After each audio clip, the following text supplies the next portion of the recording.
Hey y'all, welcome back. Today we're going to be ranking 7 of the American top tier premium jets. So first off, I'm just going to preface this. This ranking is based only on air RB performance. The ground RB ranking of these planes is very simple. If you want to play the M1KVT at 10.7, buy the A10A Early. And if you want to play the Clickbait and Friends at 11.7, buy the Harrier. Other than that, all the other planes are decent enough fighters in ground, but the Harrier and the A10 are the only CAS jets really worth playing. This ranking is based partially off of grinding efficiency. I played 5 matches in each of these jets, recorded the amount of RP and SL I earned, and then used that to rank these planes based on how much you earn per hour. However, it's also ranked based off of how easy I think the plane is to pick up as a new player, at least new to top tier jets, and then also how reliable they are because some of these planes are heavily dictated by the matchmaker. So yeah, let's just get right into it. 7th place on my ranking has to be the AV8B NA. Now this plane on paper is great. You get pretty good armament, great ground attack weapons with JDAMs and laser guided bombs and Mavericks. You get AIM-9Ls. It seems fine, but it's really not. In air RB, at least, the Harrier is slower than everything else. You get AIM-9Ls, which are decent enough, but since you're so slow, you can never fire them in rear aspect, where they're, better. So they're very easy to flare by people who are paying attention. And again, since you can't get behind people to fire them, they're going to see your incoming missile. The maneuverability is decent, but it's a Harrier. It's nothing crazy. It's not going to beat most things you're going to fight. And then again, you're also slower, so they can just run away and one flare your missiles. However, in ground RB, this plane is great, but this ranking is not based off of ground RB. If it were, this plane would be pretty high up. If you do want a CAS jet for your Clickbait or your M1A1 AIM or your RDF LT, this plane's great. But in air RB, I do not recommend it at all. Okay, now that we can get to the real aircraft, my 6th place pick is the A6E Intruder. Now this plane currently isn't available anymore. They removed it because it's bad and nobody bought it. And I guess for good reason. This plane used to be really good in ground RB, but since BR changes and the addition of the OSA and stuff like that, this plane is now horrible in ground because you have no standoff weapons, and in order to use your laser guided bombs, you have to sit perfectly still for the beam righted anti-air, and there's just nothing you can do. Anyways, in air RB, this plane actually surprised me. I was expecting this to be the worst plane that I would fly, and it's actually usable. It's a bit faster than the A10 at pretty much the same BR. You still get AIM-9Ls. You can carry enough bombs for a base, so that's kind of cool.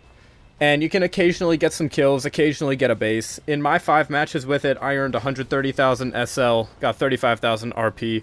It's not very good, but it is a lot more usable than the Harrier in air, so that's why it's ranked higher. My 5th place pick is the A10A Early. Now the A10 did perform worse than the Intruder in the 5 matches I played, earning only 100,000 SL and 22,000 RP, but this plane is actually usable in ground RB, albeit with a fairly high skill ceiling. So with the A10, compared to the Intruder, which is, again, why it's ranked higher, you get standoff weapons, which the Intruder does not have in the AGM-65Bs. Then you also get an actually usable gun. The A6's guns are horrible. And just a better ground attack airframe that has some maneuverability to it. Not much. I mean, it's a strike jet. But you at least won't rip your wings. In air RB, the A10 still sucks. It takes so long to get to the battlefield in this plane just because it's so slow. So I honestly can't recommend picking up this plane at all unless you're going to use it for ground. But compared to the Harrier, it's at least usable in air. And who knows, you may be able to throw on an anti-mech order or wager or something, knock out some ground targets, get some extra SL that way. But yeah, it's not great in air. It's pretty solid in ground, but has a fairly high skill ceiling. In 4th place, now we're moving on to the fighter aircraft. These things are actually fun to play in air RB and aren't just a total chore. In 4th place, I have the F18C Early. Now, the F-18 objectively is the best American premium. It has the most missiles, the best radar, excellent maneuverability, but that comes with a pretty high price of being at 12.7. Now this aircraft in a full down tier is excellent. You're top of the pack. You easily outperform pretty much everything you could possibly face, and you have a great loadout with some excellent weapons. The only problem is the consistency. This plane in an up tier is god awful. You're going up against active radar homing missiles, planes with more maneuverability, IRCCM missiles, better radar sets, better RWRs, pretty much everything, and higher skilled because you're not playing against as many premium players. All of that combines to make the F18C a pretty unreliable plane, and it's definitely not a good choice for inexperienced players, where some of the other American premiums are a lot more beginner friendly and are easier to get into as a more inexperienced player. So while flying the F-18, I actually did pretty well in it, but again, I have way too many hours and don't go outside enough, so my experience is not an accurate reflection of the average player. I earned 195,000 SL, 36,000 RP, and scored 8 kills during my 5 matches. So this plane is pretty good, and for someone who, I'm a tanker.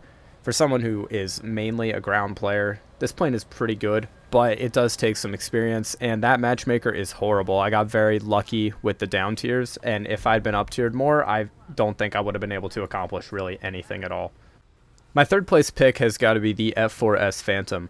Now the F4S is objectively worse than the F18 that's ranked below it, and it's ranked higher just because it's at a better BR, with essentially the same playstyle and missile kit, except for that you can't do dogfighting anywhere near as well as the F18 can.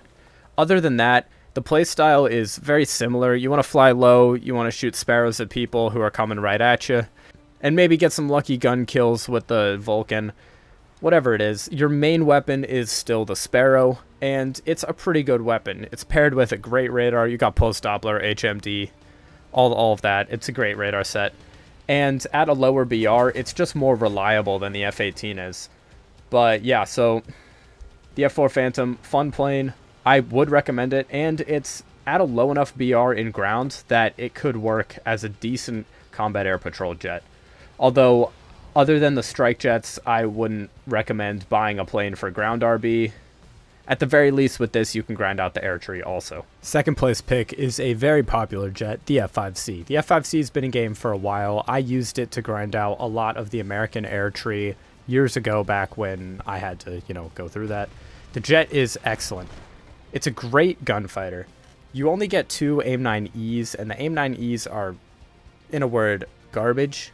They pull 10 Gs. At least they have an uncaged seeker, but they're pretty much useless unless your opponent is not paying attention and has no energy. Other than that, they're just kind of dumb. The guns are great. You get a good amount of ammunition. They're fairly high velocity, do enough damage. It's great.